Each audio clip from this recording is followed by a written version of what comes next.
Throughout this month, we've teamed up with the Ailes Apprentice Program to celebrate Black History Month. And once again, Fox Report weekend anchor Harris Faulkner joins me to tell us about our last feature in this wonderful series. And it's quite a remarkable story about the entrepreneurial spirit and a man who's breaking new ground every day. And he's been on this show many times before. We've met him Good morning. before, and now we're going to dig deeper. Okay, Good fantastic. To see you. Thanks, Gretchen. As an only child, Donahue Peebles was raised by his mother in the heart of our nation's capital. He grew up at a time when D.C. was first establishing itself as the next great American city, and he took full advantage of that unique opportunity.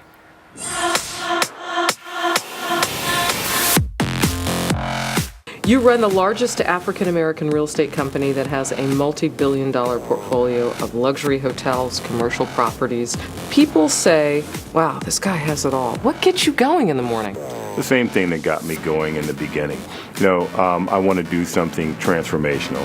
My grandfather worked around the clock, 2 shifts as a hotel doorman, and he taught his daughters that there was no limitation of what they could accomplish. But what gets me going every day is trying to do something different and building something better so that others can benefit from it as well. Roy Donahue Peebles was born in Washington, D.C. An only child, his parents divorced when he was just 5 years old. So that was a difficult time for me personally. I loved my father and I loved my mother, and I wanted to live with them both. And unfortunately, that wasn't the case. So while he had a relationship with his father, he was raised primarily by his mother. Inspired by her own entrepreneurial spirit, his mother Yvonne soon moved Donahue to Detroit, where she got her real estate license and started her own business. She taught me compassion. She taught me that I should stand for something. So she gave me an immense amount of self-confidence. As a teenager, Donahue and his mother returned to D.C., where she encouraged her son to become a page on Capitol Hill. I got a chance to see politics up close and to meet people in Congress who were running the country. There was no substitute for that kind of exposure.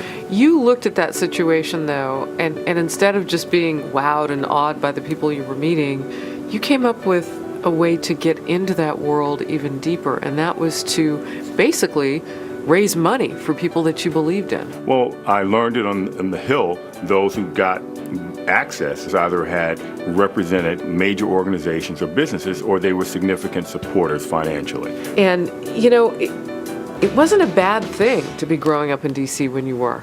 No, it's a great thing. In fact, had I not grown up in D.C.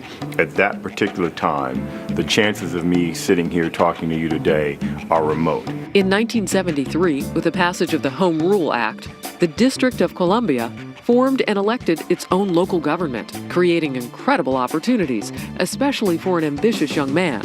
At just 24, after hosting a fundraiser and winning the confidence of Mayor Marion Barry, he was appointed to a seat on the city's Property Assessment Appeals Board, a position that got him noticed. Let's talk a little bit about your first deal in D.C. You were 27 years old, no money of your own. Somehow you convinced 3 investors to put up all the money and give you 50% of the ownership.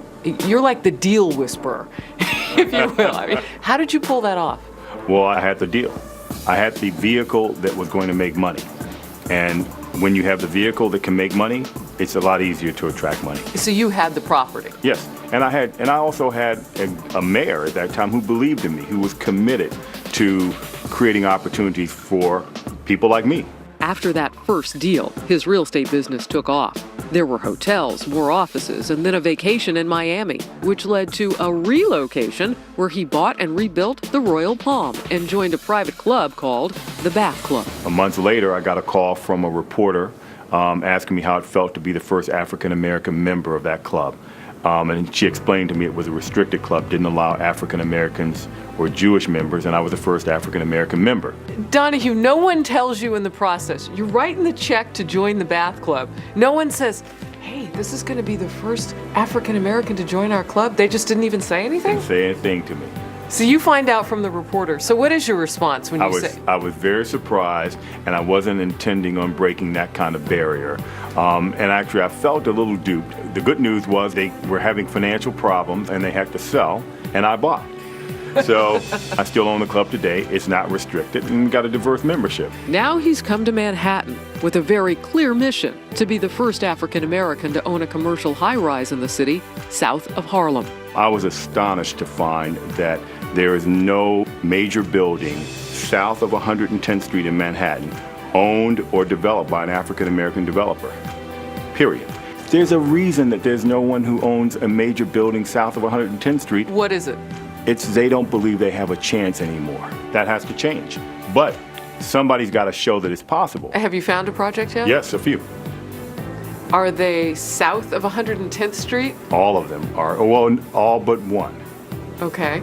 And how's that going? Good. It can be done. And if I can come in here and do it, others who are here can do it, and others can come in here and do it. And so to have the opportunity to come in here and do business and do it in a way that others haven't done, that's exciting for me.